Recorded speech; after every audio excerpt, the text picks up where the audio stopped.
Fala, jovem! Mais uma semana, mais um podcast Hora Boa. Hoje sem convidados, voltamos à nossa tradicional formação, né? Eu e menino Alberto Delísola, tá? Estamos aqui juntos mais uma vez para te divertir e te informar durante uma hora. Hoje com algo que é bastante bizarro e horrível, eu ousaria dizer. Eu vou te falar que eu já vi muita coisa horrível de experimento na psicologia. Agora, deste nível, poucos chegam. Eu, infelizmente, sou obrigado a concordar com o menino Alberto. Hoje nós vamos falar do experimento Tuskegee. E para falar do experimento Tuskegee, eu acho que é legal a gente fazer uma breve introdução aqui histórica, social, do contexto do que a gente está falando, porque nem todo mundo sabe o que é o experimento Tuskegee, né? Por mais que o jovem só queira saber de experimento Tuskegee, né? É importante a gente falar. O experimento Tuskegee, ele vai acontecer no começo da década de 30, ainda sob o auge da Grande Depressão, em 1932, quando o governo estadunidense está ali tentando, né, ampliar as pesquisas médicas de baixo custo, até porque qualquer coisa que seja de baixo custo é a única coisa que está dando para fazer ali no começo dos anos 30. Por quê?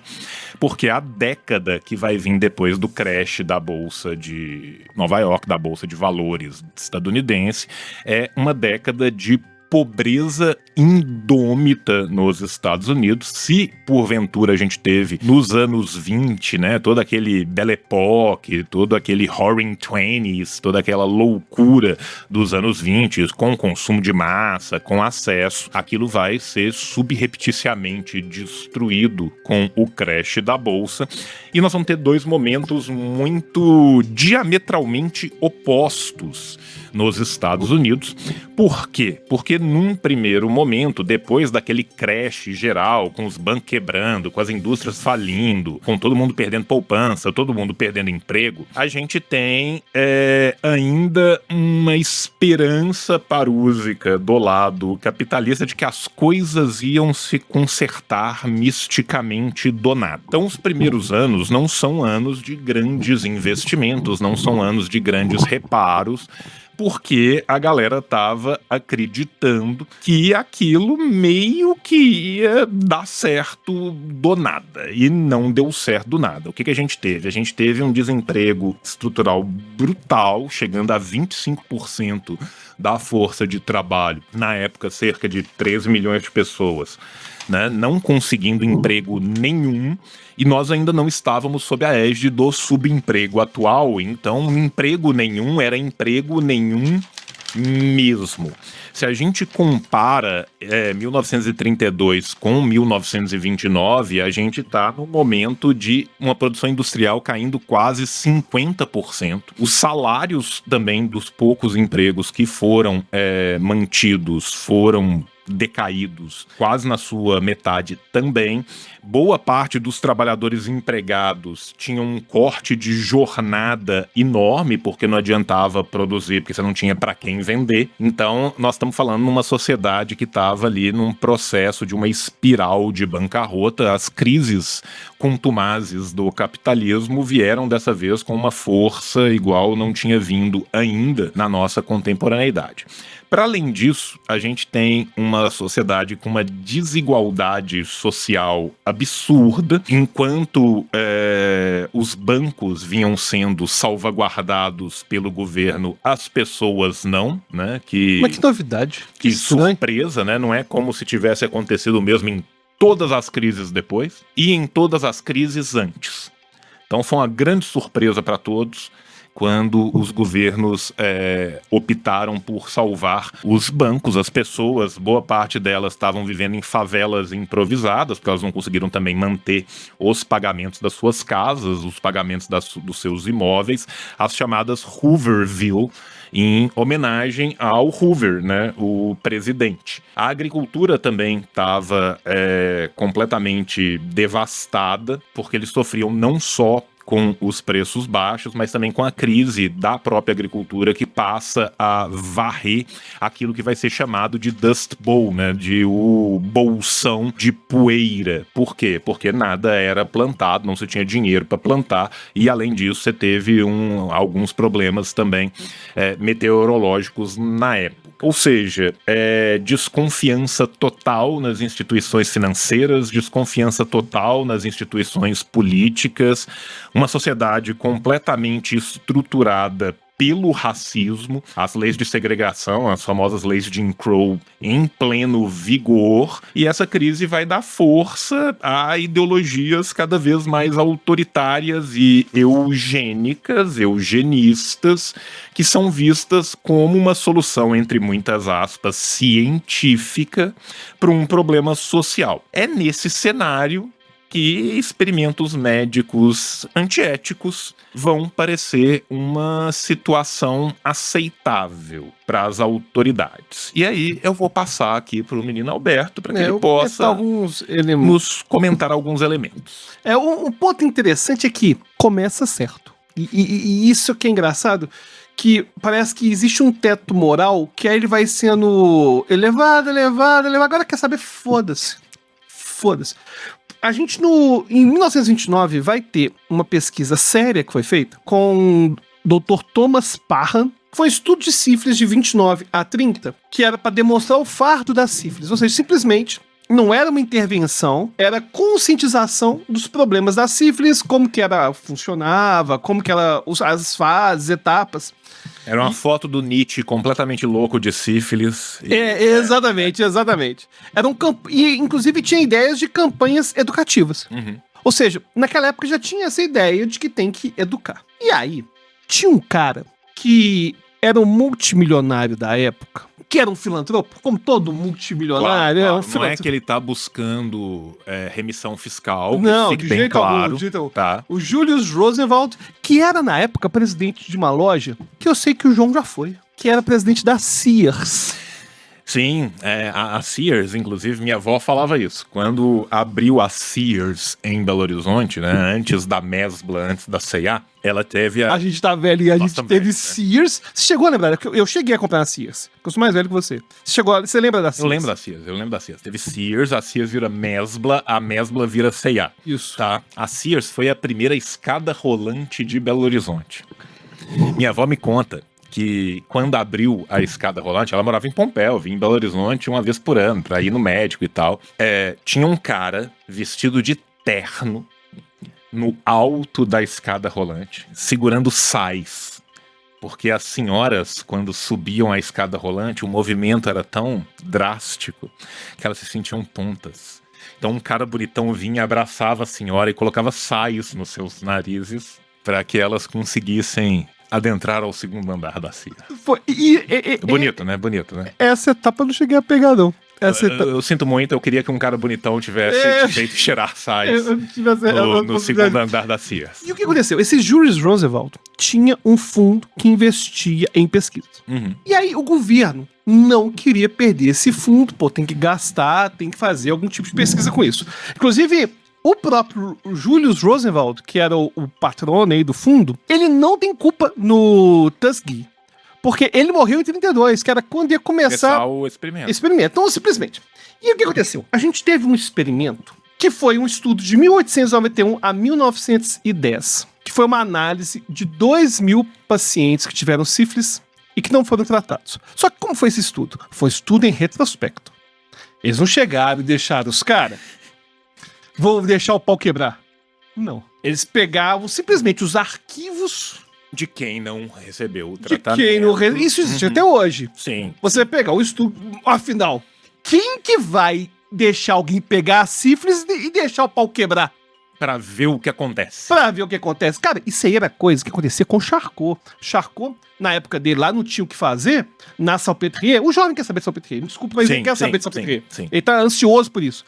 O hospital da Salpêtrière era chamado de zoológico humano, porque essas doenças degenerativas, Parkinson, esclerose múltipla, eram simplesmente... O Charcot esperava a pessoa ter, fazia uma metaloterapia, um negócio que não dá em nada, pra depois pegar o corpo. O importante é pegar o corpo pra fazer autópsia e ver qual era o dano neurológico que dava. Pô, cara, mas isso é século XIX, e século XX. Em termos de... não existia intervenção. Esse que é o ponto interessante. Não tinha. Agora aqui, alguns anos depois, mas já existia intervenção. Não é bem assim, não. E aí? Enfim, tinha esse estudo. E um cara... E aí agora começa a parte mais louca de racismo que existia. Eles estavam querendo fazer um estudo para ver como que tava a sífilis nos Estados Unidos. Tinha um teste que é chamado teste Wasserman, que era um teste que não era tão bom porque ele era sorológico. E até hoje, quando a gente pega esse teste sorológico, gente, você não tá vendo a bactéria. Você tá vendo a reação do organismo em relação à bactéria. Então tem muito falso positivo.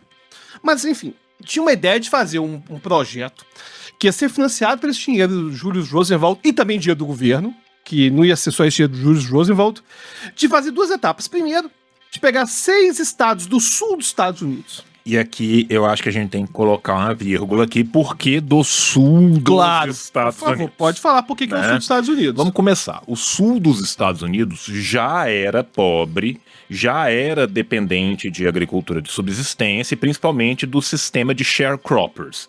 Tá? O que são os sharecroppers? São os meeiros. O que são os meeiros? Você que é brutalmente pobre, descendente de escravizados, que já não tem quase nada, eu te ajudo, te dou uma semente, te dou um pequeno aporte aqui e eu pego metade do que você conseguir comprar, né? Eu não você conseguir plantar, vender e tirar ali. Eu não preciso te contar que era retirado dessas pessoas muito mais do que era dado a essas pessoas. Ou seja, no sistema dos meeiros, é um pacto caracu na qual os meeiros não estão entrando com a cara. Para deixar a coisa assim. A esmagadora maioria dos meeiros eram negros, descendentes dos escravizados, num país que nunca lidou com o término da sua escravidão, nunca lidou com o seu colonialismo, um país brutalmente racista. Do sul dos Estados Unidos, que perde a guerra interna, que era a galera mais racista ainda dentro de um país já muito racista, vem instituições como a Ku Klux Klan, por exemplo. Claro. Então a perseguição a essas pessoas já era uma coisa muito grande, eram pessoas muito pauperizadas e obviamente pessoas muito pauperizadas têm muito pouco acesso à medicina, acesso a remédios, acesso a cuidado. Lembrando também que o Sul era uma área brutalmente rural, né? Nós não estamos falando, por mais que você tenha várias cidades grandes no sul dos Estados Unidos, a esmagadora parte dessa área numa área rural, e era a área rural que anteriormente era a área rural de plantation, ou seja, era aquela agricultura voltada para fora e subsistência mínima. Com a depressão, isso vai agravar ainda mais, né? As colheitas parcas que estão sendo tiradas ali perdem o seu valor de mercado, as dívidas vão continuar crescendo, o aporte financeiro não vai para os meeiros, não vai para os pobres, vai para os bancos cobrarem essas dívidas desses meeiros e desses pobres, e essas comunidades rurais que já tinham pouco acesso vão passar a ter acesso nenhum. Então você tem ali um lugar de vulnerabilidade extrema onde o governo vira e fala assim: ei, aqui é um lugar fácil de eu recrutar voluntários negros para estudos médicos. Claro. Só que nessa primeira etapa ainda tinha uma ideia de fazer algo sério. Ainda. Mas vai virar isso que você está falando. É um zoológico. É um zoológico. E aí o que acontece é o seguinte. Inclusive nessa época... tem um documento da época que mostra que o estudante branco americano da região do Alabama tinha um aporte do governo de $65 por ano para poder estudar. Se ele fosse afro-americano, era menos $7. Devido ao apartheid, era muito mais fácil também você escolher o negro, não vai pegar nada não. Não vai pegar nada não. E aí, a treta começa a surgir o seguinte, falaram, olha, vai ser 2 etapas do estudo. Na primeira etapa, a gente vai fazer um diagnóstico para ver onde tem mais sífilis. E segundo, a gente faz intervenção, pô, top. Vamos curar esse pessoal, João. Vão dar saúde, educação. Sonho americano, João. Pô, a gente não pode negar o sonho americano a toda a população, não, é? Poxa vida. Aí... Eu suspeito que você esteja sendo irônico. Eu quero ver até onde que isso vai chegar nesse experimento, mas eu suspeito que você esteja sendo irônico. Cara, Nem neurodiverso consegue achar que eu tô falando sério. De tão absurdo que é. De tão absurdo. Aí o que aconteceu? Eles pegaram esse teste de sorologia e descobriram que lá no Alabama, que tinha uma taxa na população geral de 4 pessoas com sífilis para cada 1.000. Se eu ter uma ideia, dá uns 0,4%. Hoje, com o tratamento, é 0,35%. Ou seja, 10 vezes mais ou menos do que tinha hoje. E se essa taxa fosse feita com afro-americano, subia para 7 para cada 1.000. Quase o dobro. Quase o dobro. E aí vai começar a parte mais de preconceito. Pelo seguinte, um cara chamava Taliaferro Clark, ele tava querendo, pensar assim, teve aquele estudo lá que foi feito em retrospectiva, envolvendo sífilis. Vamos fazer um em prospectiva. Antes disso, ele falou, vamos fazer em prospectiva, mas antes disso ele pensou o seguinte, porque esses negros, cara, e os termos são daí pra baixo. Gente, nós estamos falando dos Estados Unidos na década de 30, nós estamos falando com todo um arcabouço jurídico. Uma galera que perdeu a Guerra de Secessão. Da galera que perdeu a Guerra de Secessão, da galera que gostava muito de usar lençóis pontudos em cima da cabeça nos fins de semana e nas horas vagas. Exatamente. Aí o que aconteceu? Ele, inspirado nisso, ele pensou assim, estes negros, eles têm um desejo sexual muito maior. É por isso que a taxa é maior. Ele não pensou, os negros estão mais fudidos, os negros não têm acesso nenhum à saúde. Não, e é aquela coisa, né, gente? Nós estamos falando da década de 30. Vocês lembram o que estava acontecendo do outro lado do lago, na Europa, na década de 30? Pois é. Né? E aqui, outra coisa que a gente tem que falar, que às vezes muitas pessoas não sabem, boa parte das ideias racialistas, das ideias racistas, das ideias de eugenia que vão desaguar na Europa, no fascismo, no nazismo, elas não são ideias de origem europeia. Boa parte delas vieram dos Estados Unidos, vieram da América do Norte. Existe todo um trânsito entre a Europa e a América do Norte dessas ideias racistas. A Ku Klux Klan nós já falamos aqui. Agora, por exemplo, um dos grandes dragões da Ku Klux Klan foi Lothrop Stoddard. Lothrop Stoddard é o homem que cunhou o termo Underman, que vira em alemão Untermensch, né? Exatamente para as populações negras.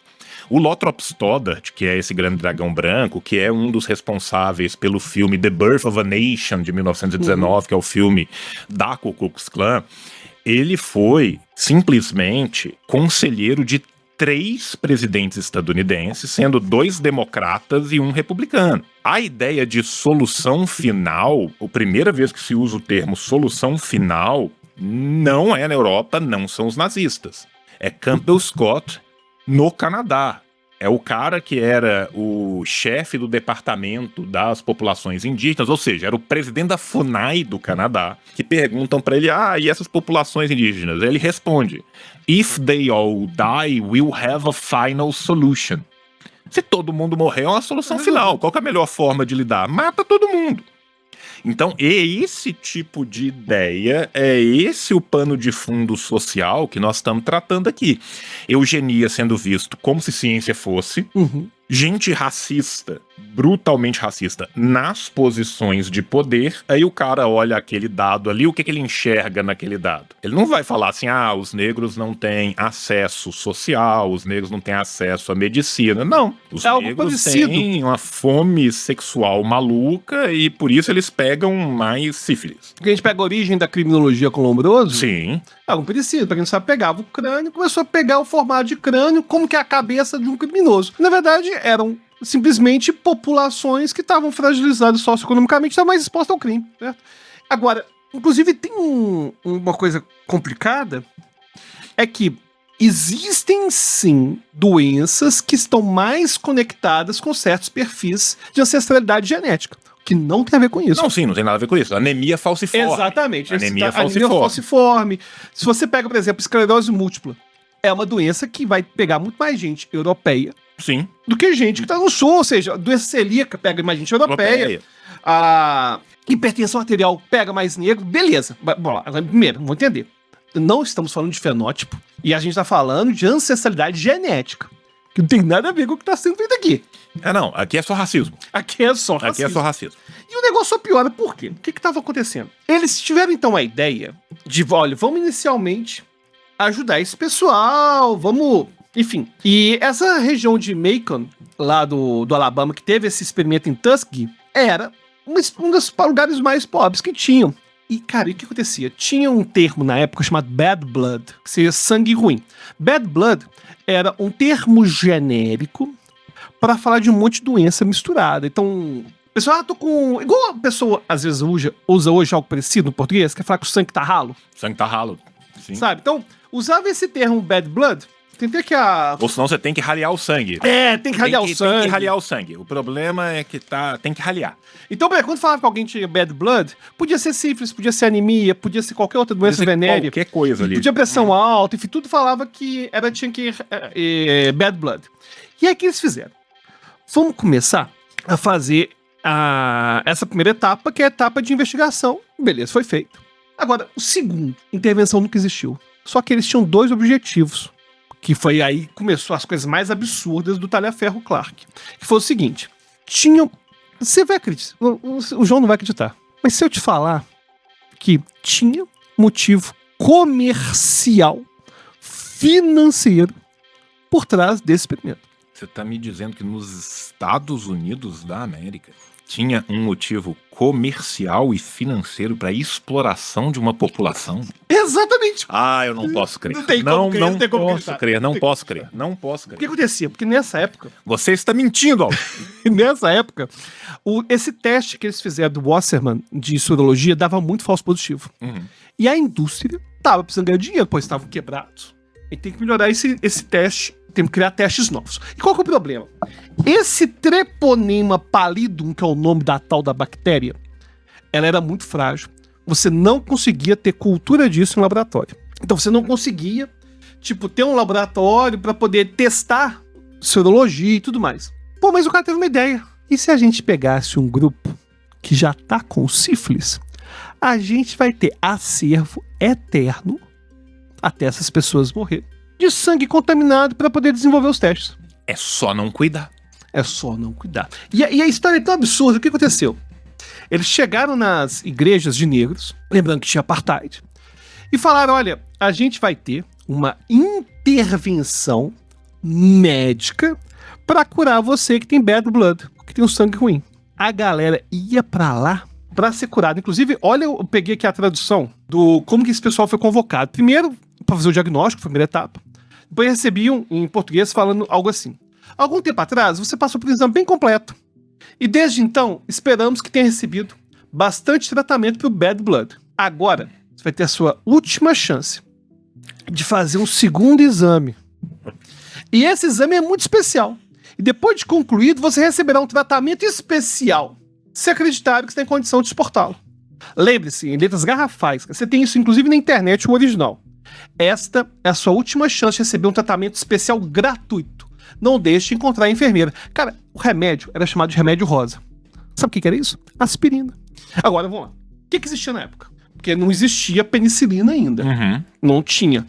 A gente tinha, basicamente, 3 tipos de tratamento para sífilis. 2 tipos de tratamento. Não, tinha 3. Tinha uma mistura de arsênio com mercúrio. Me parece muito segura. Exatamente, que é, além de não ser tão eficaz. Tem a mistura de um veneno com um segundo veneno que é tóxico pra caralho. Bom, você já identificou um probleminha. E é aquela coisa, né? Ele mata a sífilis. Porra, exatamente. Mata. A bactéria morreu. Infelizmente, o sujeito aonde a bactéria estava dentro também. Tinha esse probleminha. Né? Assim, pô... Parece que... Citando certas... 30% curava e 15% morria de arsênio. Aquela coisa, né? Citando certas indústrias de saúde no Brasil durante a pandemia, morte também é alta, né? Morte também é alta, também exatamente. É alta, Alberto. O cara teve alta da sífilis. Agora, logo depois, surgiu outro melhor. Chamava arcefamina, que não era tão tóxica e curava até 60%. nos casos iniciais. Ok. Ou seja, tinha um tratamento. Sim. E tinha um terceiro que ganhou até prêmio Pelo nome Nobel. arcefamina, eu ainda vou achar que tem um pouco de arsênico Claro que tem, aqui. claro que tem, claro que tem. Tudo bem. Tem, mas não era tão mal, pô. A gente pode Não, sim, chamar dois. tiraram o mercúrio.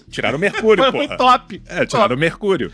Agora, engraçado que em 27 desenvolveram porque a doença tem um estágio que hoje o pessoal já não existe mais esse estágio, Sim. que seria danos neurológicos. Sim, que é quando o cara fica full nit das ideias no final ali. Exatamente. E esse... Tá dando pra falar do Link, né? Falou full Nietzsche, a carinha do Nietzsche, assim. Gente, eu falei do Nietzsche por quê? Porque o Nietzsche morreu doido de sífilis porque não tinha tratamento. Não existia. Não tinha tratamento. E sífilis em estágios avançadíssimos dá danos neurológicos graves. Brutais, assim, brutais. E aí descobriram que tinha... O cara ganhou o prêmio Nobel em 27 por conta disso, ou seja, alguns anos antes, que essa de terceiro nível, que já estava no neurológico, tinha um tipo de tratamento não tradicional, convencional, que ajudava muito. E comprovadamente ajudava. Malária. O que acontecia? Olha o que o cara descobriu. Ganhou o prêmio Nobel por isso, cara. Caralho, o tratamento da sífilis era malária. Era rinha de bactéria. O que acontecia é o seguinte. A malária elevava a temperatura corporal tanto que desnaturava. Que a proteína... Vale o prêmio Nobel, acho que vale. Vale, considerando a época... É assim, eu só imagino... Agora, morriu pessoas. Espero muito. Ele tenha descoberto isso da forma assim, pô, o sujeito viajou para uma área endêmica de malária, ele tinha sífilis, aí ele pegou malária. Eu espero que sim. Aí o caso de malária dele desenvolveu com a febre, como sempre faz, né? Imagino, nessa época já tinha, vamos dar quinino e torcer pelo melhor? Imagino eu acho que sim. Provável. Demos quinino e torcemos pelo melhor, ele salvou-se da malária e a sífilis regrediu ou foi curada. Eu espero que tenha sido isso. Na prática, Alberto, eu tenho a suspeita. Talvez. Que algum médico tenha falado, e se a gente injetar malária nesses malucos, o que acontece? E aí? Bom, aí descobriu que chamava malária terapia. E aí os caras começavam a cultivar malária. Eu tô rindo de desespero. Cara, cultivar malária, pô, mas vamos lá, é 1927, né? E aí, enfim. Agora o fato é que já existia arcefamina, que no estágio inicial curava até 60%. E tinha a da malária pro caso que tava terrível. O cara que ganhou o prêmio Nobel em 27, infelizmente perdeu em 26 quando ele tentou colocar doença do sono das moscas de tsetse em crianças com gripe. Pra ver o que acontecia, né? Algo do tipo. 26 não foi um ano bom, né? 26 não foi um ano bom. Foi um ano mais desafiador. E aí o que aconteceu? A hipótese do cara era de que os negros seriam burros demais. Cara, literalmente, que não tinham massa cinzenta pra conter seus impulsos sexuais. E que por isso que eles ficavam mais contaminados. E aí, eles simplesmente, cara, de 1932 até, pasme, 1972... 40 anos. Ficaram fingindo que tava tratando. E tem frase do cara, do Taliaferro Clark, falando que o mais importante eram os óbitos. E aí o que acontecia? Tinha vantagens financeiras para quem participava. Porque o que eles faziam? Olha, você vai estar aqui recebendo nosso tratamento, mas se eventualmente você morrer, sua família ganha X. Sua família vai ganhar seu velório e seu funeral. Pô, top! Pô, é o que o cara queria, era isso. Eu vou querer isso. E aí, cara? A vantagem financeira é nós vamos te enterrar numa vala comum, né? Exatamente. E como não tinha dinheiro para poder fazer a intervenção, inicialmente, deixaram assim, só que o mais absurdo não é isso não. É a parte mais absurda. Na hora que você fala o mais absurdo, não é isso, né, cara? É que nos anos 40 descobriram penicilina. Sim. Que cura mais de 90%. Cura, né? Cara, mais de 90% dos casos. A penicilina é antibiótico, foi inventado antibiótico. Não, e assim, nos anos 40, no começo dos anos 40. Exatamente. Tinha. Com 10 anos, os caras simplesmente podiam ter virado e falado assim, galera, agora tem essa parada aqui, você toma e fica curado. Valeu, obrigado, até mais, tchau, tchau. Exatamente. Mas aí eles continuaram 30 anos depois. E pior, por quê? Tava tendo Segunda Guerra, certo? Eles colocaram os caras, fizeram acordo com o exército pra não convocar pro exército, que chegasse o exército e ia receber tratamento de penicilina.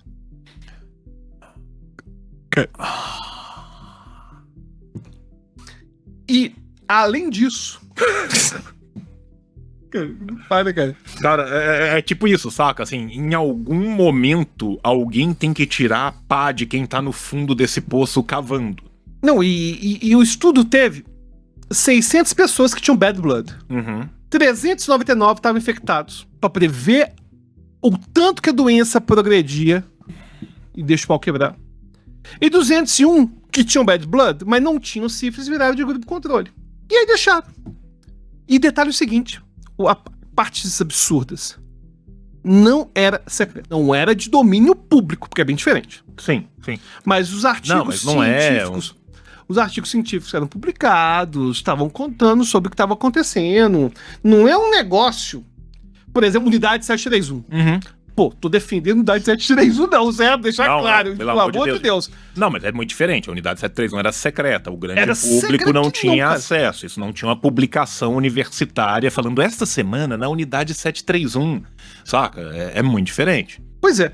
E aí o que eles faziam? Eles mantinham o brutal preconceito social, que era estrutural, para garantir que essas pessoas não vão chegar na universidade, não vão ter uma educação formal e não vão descobrir isso num artigo científico. Claro, inclusive isso já mostrou uma coisa que teve que mudar depois, que é o risco da gente ter uma hierarquia militar dentro da medicina, dentro da pesquisa em medicina. Porque foi só esse talha-ferro decidir isso, que, cara, ninguém ia contra. Ninguém ia contra, não tinha por que ir contra. Enfim. E aí, o estudo só foi interrompido. Quando a última pessoa morreu, né? Quase isso. Porque em 1972, um jornal entrevistou um ex-funcionário que trabalhou na pesquisa, contou aquilo que todo mundo sabia, só que caiu na grande massa que consumia o jornal. Foi tipo, dados todas as devidas proporções, o negócio do Felca. Saquei. Não era algo secreto. Não era algo secreto, era algo que muita gente já falava na internet e tal, mas aí um cara muito grande falou e várias pessoas ouviram. Isso. E aí, esse pessoal tava lá, até achei que pelo serviço funerário, tinha refeição gratuita também quando ia lá fazer o teste. E foram desenvolvidos 2 testes top para identificar sífilis. Quanto que você acha que esse pessoal que tava lá se fudendo, morrendo, ganhou de dinheiro pela venda desses testes de sífilis? Você fala as empresas que vendiam esse teste? Não, as pessoas. As pessoas, absolutamente nenhum centavo. Nenhum centavo, não ganharam nada. E, inclusive, além de tudo isso, tiveram vários erros metodológicos na pesquisa. Não bastasse isso. Por quê? Teve gente que tava na pesquisa, no grupo controle, que pegou sífilis no caminho e teve que mudar de grupo. Não foi grupo controle. Assim como tinha gente... E aí essa pessoa recebeu vários nada durante décadas até morrer. Todas elas. Só que em termos da estatística do grupo controle, isso não existia. Não existia. E teve gente que tava lá que começou a buscar por conta própria tratamento. Entendi. E participou da pesquisa do mesmo jeito. Ou seja, teve gente lá que, por exemplo, pode ter tido uma sinusite e ganhou uma penicilina no meio do caminho. Teve gente que pode ter recebido penicilina, enfim. E aí, no final das contas, foi proibido usar penicilina com eles. E tiveram os resultados finais em 72. Que 28 homens morreram de sífilis, 100 morreram de complicações da sífilis, 40 esposas foram infectadas por sífilis, que nem tava participando, e 19 crianças nasceram com sífilis. Por conta dessa brincadeira aí. E detalhe, tinham relatórios a cada 4, 6 anos, até 1970, cara, contando tudo que estava acontecendo. Ou seja, teve que encerrar porque teve uma discussão pública envolvendo. Só porque bateu no New York Times, né? Assim, foi ter batido... Não foi bem New York Times, foi Washington Post. Foi no Washington Post? Foi um Washington Star que chamava. Washington Star, tá. Foi um jornal. Bateu no jornalão, e aí a galera olhou e falou assim, não, peraí, tem 40 anos que vocês estão deixando as pessoas morrer de sífilis? Porque outra coisa que a gente tem que entender também, até mesmo hoje, tem muito absurdo acontecendo de forma pública, que eu não sei, que você não sabe. Sim. Ainda mais pessoas que eram fragilizadas socioeconomicamente. Só que, em tese, hoje você já tem uma evolução de comitê de bioética, de pesquisa médica e tal, que em 1930 você não tinha esses comitês. Exato. Inclusive, em 1974, que esse negócio estourou, foram processados e deram uma indenização de $40 mil por pessoas sobreviventes, famílias envolvendo isso. Eu vou descobrir aqui o valor de $40 mil hoje para 74, pra gente ter uma noção da negócio. Vai falar. Isso. E em 1979, surgiu o chamado Relatório Belmont. Cara, esse Relatório Belmont, que virou, na verdade, o básico do básico de qualquer pesquisa científica, que é aquela ideia de que para pesquisa científica a gente tem que ter 3 pontos essenciais: respeito às pessoas, beneficência e justiça. Cara, coisa básica, ou seja... $262 mil hoje. É. O valor corrigido. Entrei aqui, fui olhar a correção do valor, $260 mil. Eu sei que no total deu alguns milhões de dólares aí de indenização. Cara, que não é nada. Não é nada. Não, e não é venhamos nada. e convenhamos, cara, $260 mil, você não compra uma casa lá. Exatamente. Pessoas, você destruiu famílias. Você destruiu a vida dessa pessoa, você destruiu a vida de quem convive com essa pessoa, você destruiu a vida da família dessa pessoa, você talvez tenha infectado o filho e a esposa dessa pessoa. Pelo amor de Deus. Com algo que poderia ter sido curado 30 anos antes e cuidado 40 anos antes. Sim, inclusive, quando você pega pesquisas de psicologia, são anteriores a esse relatório Belmont que surgiu para falar de bioética, porque não tinha essa ideia. Não tinha. Você pega, por exemplo, o Pequeno Albert, que é um experimento muito famoso, o João com certeza conhece, não sei se vocês conhecem, que é pegava um recém-nascido, Watson fez isso no início do século XX, pegava um recém-nascido, olha só, criança não nasce com fobia, ela aprende. Então o que acontecia? Vamos traumatizar a criança loucamente. E aí colocava a criança, mostrava um bicho, olha, não tem medo do bicho, um coelho. Depois mostrava o coelho, pegava uma barra de ferro, batia com toda a força atrás da criança, pá, ela começava a chorar. Depois mostrava o coelho, ela tava com medo. E o pior assim, na época, criticaram o Watson, mas você fez isso com uma criança? Não, mas é um órfão. Aí todo mundo, não, então desculpa, Watson, desculpa. Como que você não avisou antes, né? Desculpa. E aí o relatório Belmont tinha 3 princípios fundamentais que hoje regem, ou deveriam reger, qualquer pesquisa científica. Primeiro, que é o respeito às pessoas, que reconhece a autonomia dos indivíduos, exige consentimento livre e esclarecido. Todo mundo que já fez qualquer coisa de faculdade para ajudar um brother de biomédica e tal, você tem lá o termo de consentimento livre, esclarecido e tal. E que protege pessoas que têm autonomia diminuída. Pessoa vulnerável, sim, menor, doente mental. Exatamente. Enfim. Aí tem o princípio da beneficência, que o pesquisador tem que maximizar benefício e minimizar risco, que não basta evitar dano. Tem que justificar a pesquisa pelo balanço positivo entre risco e ganhos potenciais. Justo. Inclusive, daqui a pouco eu quero entrar mais discussão com você, envolvendo isso. Mas, enfim, terceiro, justiça, que refere-se à distribuição equitativa dos benefícios e ônus da pesquisa, para evitar que grupos vulneráveis, de pobres, negros, prisioneiros, sejam explorados sem acesso justo aos benefícios do estudo. Que aí tem uma diferença dos Estados Unidos para cá, que eu até tenho uma opinião mista sobre proibir pagar participante de pesquisa. Então, por exemplo, Estados Unidos, cara, é a terra da liberdade. Então, se você quiser... Claro, obviamente.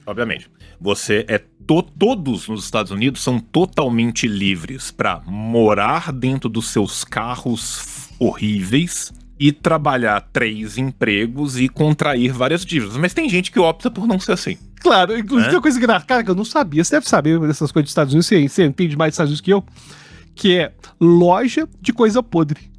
Não apenas loja de coisa podre, como... Assim, loja de coisa podre são lojas onde produtos vencidos, tá? Com a data de vencimento já... E sem nenhum tipo de análise. Não. Se for assim, salsicha vencida, mas passou por uma base não, só tá vencido. foi reavaliado. Não, ok, você assina um Não. termo de compromisso. Você assina um termo de compromisso, Nossa. você compra nas coisas vencidas. Tem uma nos Estados Unidos que eu acho que é ainda mais legal, que a Eu tô gente... curioso pro legal agora. O que é isso ainda mais legal? Ainda mais legal no sentido irônico de ainda pior e mais abjeto e horrível, Imagino. tá? Que é o seguinte, os Estados Unidos é o único país do mundo que permite que você venda a forragem usada para criar aves que foram contaminadas por gripe aviária, Ah, não, é mentira isso. tá? Como base de forragem e alimentação para aves saudáveis. Por que nos Estados Unidos um dos motivos da gripe aviária ter espalhado tanto? Porque quando você você descobre que num determinado lugar, numa determinada granja, teve gripe aviária, o que você faz? Você tem que sacrificar todos aqueles animais, tranquilo. Aqueles animais são criados em cima de uma forragem aonde ficam todos os dejetos, tudo aquilo. Nos Estados Unidos, você pode vender esta forragem para que ela seja moída e reutilizada. É o único lugar no mundo disso. Mas eles vão além e permitem que você continue podendo vender esta forragem, mesmo em locais onde teve gripe aviária. Ou seja, você basicamente está garantindo, tá, que a forragem podrona cheia de gripe aviária espalha ainda mais gripe aviária. Cara, você pode vender, você comprou porque você quis. Não, e o pior, porque agora, por que eu só esclareço? Por que eu acho que tenho opinião mista em relação a pagar o cara? Claro que é absurdo que tem nos Estados Unidos, por exemplo, o cara Tem gente que vive de testar medicamento. de testar as piores coisas possíveis e ficar doando esperma. Sim, mas exatamente. Mas, por exemplo, uma coisa que aconteceu no FMG, e aí vem o outro lado que eu coloco. Eu trabalhei em laboratório de psicologia. Uhum. Pô, Onde o Alberto dava forragem contaminada de gripe aviária para crianças, batendo nas costas dela com uma tábua de ferro e segurando um coelho. eu ia falar que Assim trabalhava. eu imagino. Eu ia falar que trabalhava com testes de personalidade. Mas a sua versão é mais interessante. Mas enfim, trabalhava lá do LAD, laboratório de avaliação de diferenças individuais. E o que acontecia? Uma coisa que me incomodava, inclusive em relação à lei. Eu acho que a gente deveria poder pagar um dia de serviço pro cara que gastou pra responder 100 questões do FMG. Sim, porque ele perdeu o dia de Exatamente. serviço dele lá. Ou seja, que a lei não permite também. Uhum. Não permite por conta dos Estados Unidos que acontece a atrocidade. Sim. Mas eu acho que deveria ter uma flexibilização. Pô, o cara vai lá. Não, assim, nem tanto ao mar, nem tanto à terra. Porque né? o cara me incomodava muito porque a gente não conseguia fazer pesquisa direito, porque o cara tinha... Cara, tem um teste chamado NELP de personalidade. São dezenas de perguntas, cara. O cara vai ficar respondendo pergunta. Pô, o cara, eu imaginava, o cara sair de passa casa, o dia inteiro ali. Né? ele paga passagem de ônibus, fica lá o dia todo pra poder ajudar a ciência. Pô, a gente deveria poder dar uma ajuda de custo pra esse cara, mas não pode. Entendi. Ou seja, tô com minha opinião é mista, porque no Brasil é proibido. Não, assim, nesse ponto eu super, inclusive, concordo com você, cara. Acho é o mínimo, você entende? Pô, o cara tá se dedicando àquilo. Não, o cara é um trabalhador, ele tá abrindo mão daquele dia dele. E mesmo se ele tiver desempregado, não importa, ele é um trabalhador. Ele Claro, podia, eu penso isso. saca? Ele tá dando o tempo dele. Ele tá dedicando o tempo dele a ajudar no desenvolvimento científico e tal. Eu acho que é muito justo que ele receba um mal qualquer ali. Que é diferente do cara que vai lá ficar vivendo de testar medicamento aleatório, Sim. pegando exame de sangue. Não, é claro. Tem cara que vive de vender esperma nos Estados Unidos. Sim. Então, enfim, pra mim, então tem essa questão do pagamento pra pesquisa.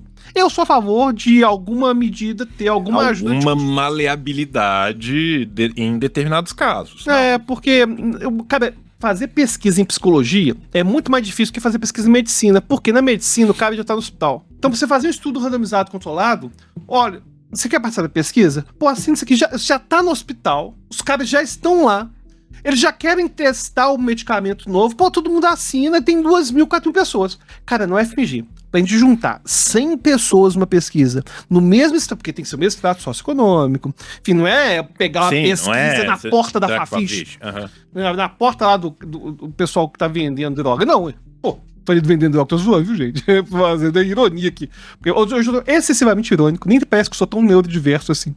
Mas enfim, não, então eu vejo como um problema essa questão. Agora, outra questão que pra mim é problemática neste estudo, e que eu comentei, é essa questão hierárquica de autoridade para decisões médicas. Tem um livro que eu gosto muito, que chama O Efeito Lúcifer.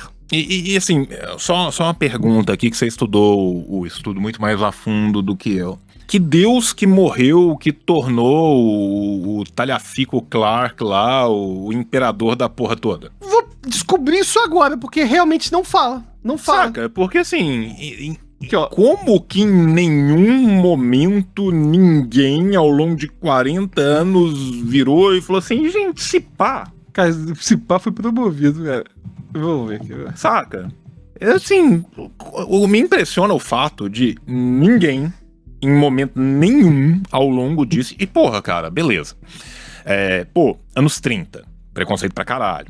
Anos 40, teve a Segunda Guerra. Mas depois da Segunda Guerra, não que você já não tivesse antes, mas você tem um catapultamento de um movimento social por direitos humanos tão grande, varrendo os Estados Unidos inteiro na década de 50, na década de 60 e na década de 70, que me impressiona que ninguém, em momento nenhum, tinha virado e falado assim, se pá, o italiano é louco. Agora, teve motivo. Aconteceu nada com ele. Mas, na época... Fico feliz em saber. Fico mais tranquilo na em época, saber. ele morreu em 65. Ah, ele morreu em 65. E o negócio estourou em 72. Tá. E... Ou seja, ele só foi diretamente responsável nos primeiros 33 anos. Exatamente. Né? Então não deu tempo. Não deu tempo. Só teve... Tava começando. Só teve 25 anos de penicilina aí, ó, nas costas dele, dos anos 40 pra frente. Ah, aqui, ó. Ele saiu do experimento em 33. Depois de um ano de início. Ah, tá. Ele criou o rolê. Saiu. E supostamente ele tem documentos alegando que ele teve reservas éticas sobre continuar sem oferecer tratamento. Mas mesmo assim deixou o pau quebrar.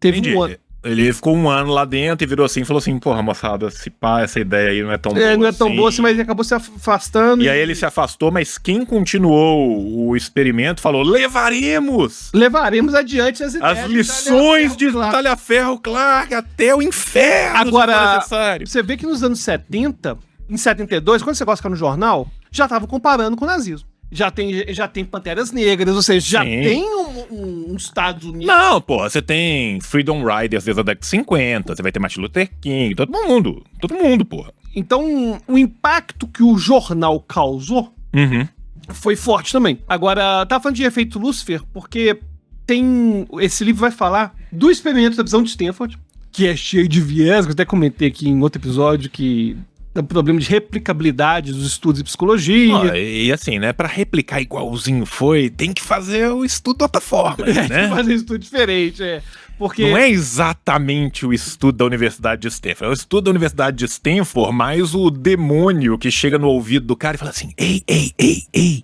por que você não espanca ele? Pra quem não tá sabendo, é que ficou famoso, virou filme, fizeram um presídio simulado em Stanford. Eles pegaram, inclusive, pagavam acho que $10 pra cada participante, pra poder ser ou policial ou polícia ou bandido. Polícia ou bandido. E depois de 3 dias, o pessoal tava tendo rebelião, mesmo sendo algo encenado. Não, e assim, não é que tava tendo só rebelião, né, Alberto? Tava tendo rebelião, tava tendo espancamento, sodomia. Tava tendo, né... tentativas de violência estupro. sexual. Tava tendo de tudo muito. Tava tendo aquilo que a gente depois foi ver anos depois no Iraque. Sim.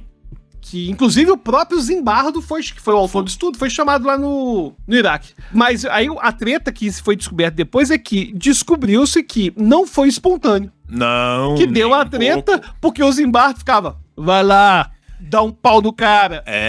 Teve documento mostrando isso tudo. Agora, esse livro conta também de outros problemas envolvendo autoridade de medicina. Por exemplo, fizeram uma pesquisa que descobriram que se o médico chega pra enfermeira e fala, você vai dar, sei lá, substância X pra aquela pessoa, mas ela é alérgica. Não importa. Eu sou médico, sou responsável por isso. A enfermeira fazia. A quantidade de óbito que a gente tem na medicina, porque técnicas de enfermagem, enfermeiras, sabem que aquilo vai matar o paciente. Mas o médico que tem a posição autoritativa... Exatamente. Chegou lá e falou assim, não. A pica é minha, eu tô responsável aqui, você só vai lá e faz. Exatamente. Você pega exatamente o que aconteceu no nazismo. Uhum. Inclusive, quando teve o tribunal, né, dos nazistas, Nuremberg. o Eichmann, Uhum. tinha-se a ideia que ia surgir um fascínio, que ia chegar um Gengis Khan. Não, cara. Não. Era um burocrata. Um burocrata recebendo ordens. Um cara que chegou lá, não, manda lá pro lugar tal, vai lá. Não, esse aqui vai lá pra câmara de gás e tal. Ele lidava com tudo como se fosse uma questão de burocracia qualquer. E isso, esse fenômeno da autoridade, o viés de autoridade na medicina é algo extremamente danoso. Sim. Extremamente danoso. E esse experimento Tuskegee, ele mostra como que o único cara que teve essa ideia original, e tem um quê, de certa forma, a gente vendo que o cara saiu em 33, né? Tem um quê aí de clube da luta, né? Que o cara supostamente alega, e tal. O cara, depois de um ano vendo a galera lá, ele fala assim, cara, isso é completamente bizarro e anti-humano, talvez eu seja uma pessoa horrível. Talvez seja a Eu pessoa. merecia apanhar com um gato morto até ele começar a miar. Essa expressão eu não conhecia, né? Pois é, e aí acabou que supostamente este experimento fez as pessoas começarem a preocupar mais com essa questão de ética. E assim, né, é uma coisa pra gente pensar também, cara, que ele só foi, entre aspas, descoberto, né, porque ele nunca foi escondido, ele nunca foi oculto, né, ele nunca foi oculto Mas no foi sentido descoberto. tal, mas ele foi descoberto. Claro. Ele só foi, entre aspas, descoberto porque bateu no mass media errado na hora errada, sabe, assim? Sim. Porque senão estaria acontecendo até hoje, teria acontecido até a última pessoa morrer, ou os caras iam falar assim, não, vamos agora estudar os filhos que nasceram com sífilis e deixar eles com sífilis até morrer também, né? E assim, a gente vê o quão fácil que é passar esse tipo de coisa. Então, isso aqui é um cautionary tale, né? Assim, é muito mais pra gente fazer também esse alerta do tanto que isso é facilmente banalizável em qualquer sociedade racista. Não, e o que eu acho mais... Em qualquer sociedade preconceituosa, em qualquer sociedade de classes. Porque você não tem experimentos análogos com bilionários, por exemplo. Não tem. Não tem, né? Os bilionários se colocam em experimentos, como, por exemplo, o maravilhoso submarino com o controle da Amazon. Mas aí... Vai ter a segunda temporada, você viu? Quem coloca eles ali em última instância é Darwin, né? Assim, ali é foda. Mas você não vê esse tipo de coisa acontecendo, saca? Nós não vamos ver assim, qual doença que dá mais em ricos? Tal coisa. Vamos deixar os ricos sem tratamento pra ver o que acontece? Já viu algum experimento não desse? vai ter. Não tem. Não tem. Não tem, né? Então a gente também fica aí com isso, deixando bem claro o que tá comandando isso. Né? Agora, o que eu acho mais assustador, cara, eu nasci em 80. É muito perto. Sim, não, cara, é do lado, velho. É do lado. Quando a gente fala, vamos lá, quando a gente fala de... a própria Guerra de Secessão, Uhum. mínimo de distanciamento histórico. Tem um distanciamento. Você fala assim, pô, né? Não que eu justifique, porque a própria escravidão é uma coisa recente na nossa história. Até pouco tempo atrás tinha escravo vivo ainda, que viveu, enfim, essas questões todas. Mas, cara... É aquela coisa, não que não tenhamos muitas pessoas em situação análoga à escravidão, que é um nome bonito pra escravidão. Sim. Até hoje. Claro. Né? Sim, mas o fato é que dá uma sensação de século XIX esse negócio. Sim, cara. Não é uma coisa que, tipo, os Beatles já tinham acabado. Sabe? Enfim, os Beatles já tinham acabado e já tava movimento de contracultura. Como que um negócio desse... E aí eu lembro sempre Martin Luther King, né, que o problema é o silêncio dos bons. Vila Sésamo já passava na televisão e ainda tava rolando. Pois é. Então... Saca? É um experimento de realmente... Eu já vi muita gente comentando do negro escravizado como apenas uma carne. E este é literalmente isso. Não, mas é isso, cara. E a verdade é que, entre aspas, muda muito pra ficar muito igual, sabe? Tem muitas coisas. Se você for pensar, o que é todo o movimento civil nos Estados Unidos, que vai acontecer de 90, 80 até 100 anos depois da abolição formal da escravidão. é a segunda abolição, e essa segunda abolição não aboliu tanta escravidão, não. Pô, melhorou? Claro que melhorou, e melhorou com sangue, suor e a luta ali dessas pessoas que estavam envolvidas. Só que pega hoje, nos Estados Unidos e vê entre a população negra, a população afrodescendente estadunidense e a população descendente de europeus dentro dos Estados Unidos. Escolaridade, acesso, expectativa de vida, quantidade de gente em sistema prisional, acesso à saúde. Mudou, mas não mudou tanto. Claro. Sabe? Eu até acho que ele deve fazer, enfim, aí vai uma digressão muito grande, que ainda é menos pior do que aconteceu no Brasil. Não, sim, é isso que eu tô te falando, assim, tem uma caminhada histórica, tem uma evolução até um certo ponto. Vai ali até a metade da primeira página, se passa do primeiro parágrafo, não passa pra segunda página, sabe? Exatamente. Então, você vê que a gente ainda tem muito o que mudar. Porque é muito comum a gente ver, por exemplo, não se importar com os pobres. Uhum. Então, por exemplo, esses dias eu tava vendo que tinha um laboratório doando a patente da vacina de malária, uma coisa assim. Não, porque isso aí não vende, não dá, não tem o que fazer com isso, é só país pobre que tem malária. Inclusive, então, assim, vacina de malária recém-feita, feita há muito pouco tempo, que não é tanto tempo assim que tem vacina de malária comparado com o que tem de endemia de malária. Claro. Se malária desse no Reino Unido, na Noruega e nos Estados Unidos, tinha demorado 3 anos. Claro. O próprio Covid. Se fosse Covid tivesse pegado só a América do Sul, cara, aí tava fudido. Meu irmão, tava fudido até agora. Tava fudido até agora. Não tava mais fudido porque Cuba fez 5, não tinha negócio pra injetar, né? Não tinha... Fez 5 vacinas diferentes, não tinha seringa. Enfim, então... Sabe, então... O poder econômico agora de declarar... Então, uma coisa tão declarada nos anos 70 realmente é muito assustador. Não, e muito desconhecido, né? Porque a maioria das pessoas hoje em dia, eu acho que assim, fora de quem estuda psicologia ou quem estuda Estados Unidos... não sabe desse negócio, não. Galera não sabe, sabe? E os Estados Unidos abrem a boca pra falar merda, né? De vários países do mundo, mas... Esse tipo de coisa eles estão fazendo ali dentro há 2 gerações atrás, cara. Claro. É aqui do lado. Claro. É aqui do lado. Agora, tem mais gente que sabe sobre isso que quem não tá assistindo agora. Sim. Nossa função aqui é essa, é a função paidêutica do podcast Hora Boa. E a gente continuará na nossa função na semana que vem. Porque o nosso episódio acabou. Você que está em casa vendo a gente, por favor, curta, compartilhe, liga o sino, comente, manda seu superchat, entre no nosso clube de canais. E eu quero aproveitar esse episódio para falar que a gente tem uma novidade. Agora a gente tem um Pix para você que quer ajudar o Hora Boa, tá?